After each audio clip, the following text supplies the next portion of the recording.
नमस्कार, आप देख रहे हैं के न्यूज। मैं हूं तुषार शर्मा। तो चलिए नजर डालते हैं आज की मुख्य खबरों पर। विधायक सुरेश सिंह रावत ने प्रेस वार्ता को संबोधित करते हुए बताया कि धारा 370 और राम मंदिर निर्माण को लेकर लोगों में उत्साह है और यही उत्साह जिला परिषद चुनाव में भी जीत का आधार बनेगा। और भाजपा की जीत का दावा करते हुए बताया कि जिला परिषद चुनाव में भाजपा का ही जिला प्रमुख होगा। राजस्थान की जनता कांग्रेस के शासन से त्रस्त है। आपने देखा होगा कि इस कांग्रेस सरकार को लगभग 2 साल हो गए, इनको आपस में लड़ने से फुर्सत नहीं है। और 2 साल के अंदर जो राजस्थान की उन्होंने दुर्गति करी वो आज राजस्थान की जनता के सामने है। चाहे आप बिजली का मुद्दा ले लो, चाहे किसानों का मुद्दा ले लो, चाहे विकास का मुद्दा ले लो, चाहे पंचायतों के अंदर काम नहीं हो रहे आप उसका मुद्दा ले लो।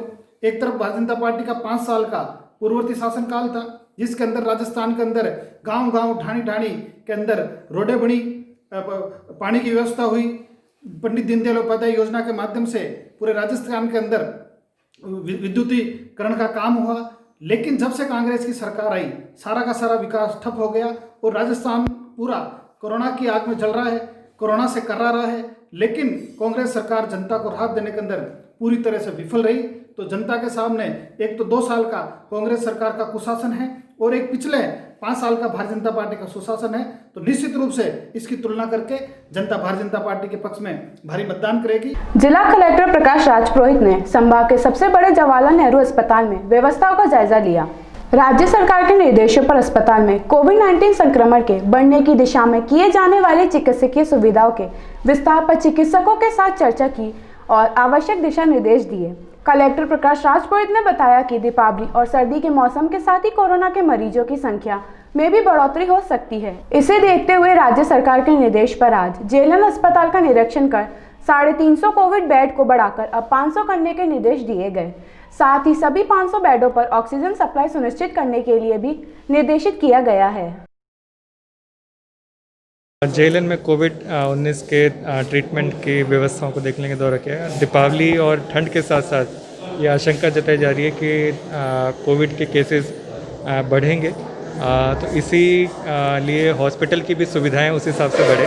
अभी तक 350 बेड जो कोविड के लिए दे रखे थे, अब उनको बढ़ा के 500 से ऊपर बेड को कोविड के लिए डेडिकेट किया जाएगा जेएलएन में। और साथ के साथ ऑक्सीजन सप्लाई के लिए ऑक्सीजन सिलेंडर की अतिरिक्त व्यवस्था और ऑक्सीजन बेड्स की व्यवस्था वो भी सभी 500 बेड पे हो। इसके लिए ही ये दौरा किया और हॉस्पिटल को ये डायरेक्शन दिए कि 500 बेड पे ऑक्सीजन और आईसीयू को भी 150 बेड से बढ़ा के 200 बेड का करके, ताकि कोविड के केसेस अगर बढ़ें आगे ठंड में तो उसको मैनेज किया जा सके। जिला प्रशासन की ओर से कोरोना संक्रमण रोकने के लिए चलाए जा रहे नो मास्क नो एंट्री अभियान के तहत लॉयंस क्लब अजमेर पृथ्वीराज द्वारा मास्क लगाओ अभियान चलाया गया। प्रांतीय विशेष सचिव प्रचार लॉयंस गांधी ने बताया कि अभियान के तहत विभिन्न स्थानों पर चल रहे निर्माण कार्य में कार्य कर रहे मजदूरों, श्रमिकों, बेलदारों, मिस्त्रियों आदि को मास्क लगाकर ही कार्य करने के लिए समझाया। जिन्होंने मास्क नहीं लगा रखे थे उन्हें मास्क दिए गए, वे हमेशा लगाए रखने की अपील की। कोरोना बचाव के लिए वैशाली नगर, आजाद पार्क, नया बाजार, पुरानी मंडी, दरगाह बाजार आदि क्षेत्रों में जन जागरूकता का कार्य किया। क्लब सचिव लॉयन गांधी पंचोली ने बताया कि मास्क लगाना, आपस में बात करते हुए उचित दूरी रखने, बार बार हाथ धोने, सार्वजनिक स्थानों पर नहीं थूकने सहित अन्य सावधानियां बरतने की परिवार से अपील की गई। की ओर से विभिन्न स्थानों पर जिसमें वैशाली नगर, आजाद पार्क, दरगाह बाजार, नया बाजार, इन इलाकों में जहां पर भी निर्माण कार्य चल रहे हैं उन मजदूरों को मास्क दिए गए और साथ ही उनके परिवार के साथ समझाइश की गई कि हमेशा 2 गज की दूरी बनाए रखें, बार बार हाथ धोएं और मास्क का हमेशा उपयोग करें, बड़े बच्चों बूढ़ों सहित। सर्दियां शुरू होने को है, ऐसे में भोजन की तलाश में शहरी क्षेत्र से आए सांप शीत निद्रा में जाने के लिए स्थान तलाश रहे हैं। तापमान में अचानक आई गिरावट के चलते नेहरू नगर मदार में कुछ दिनों से एक कोबरा सांप सुरक्षित स्थान की तलाश में इधर उधर भटक रहा था। वहीं सांप गत रात्रि में एक घर के बाहर बनी बेंच के नीचे आकर बैठ जाने से कॉलोनी वासियों में भय का माहौल हो गया। सांप को रेस्क्यू करने के लिए कॉलोनी निवासी कुशल कमल ने mission snake bite death free India के सरप्रक्षक विजय यादव को कॉल किया। यादव तुरंत अपने साथी प्रीतम सहित पहुंचे और एक 5.5 फीट के कोबरा सांप को रेस्क्यू करके उसे सुरक्षित आवास में छोड़ दिया।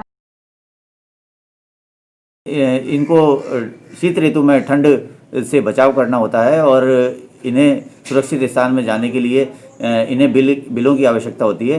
ज़मीन के अंदर जो ये बिल होते हैं उनमें ये जाकर के रहते हैं।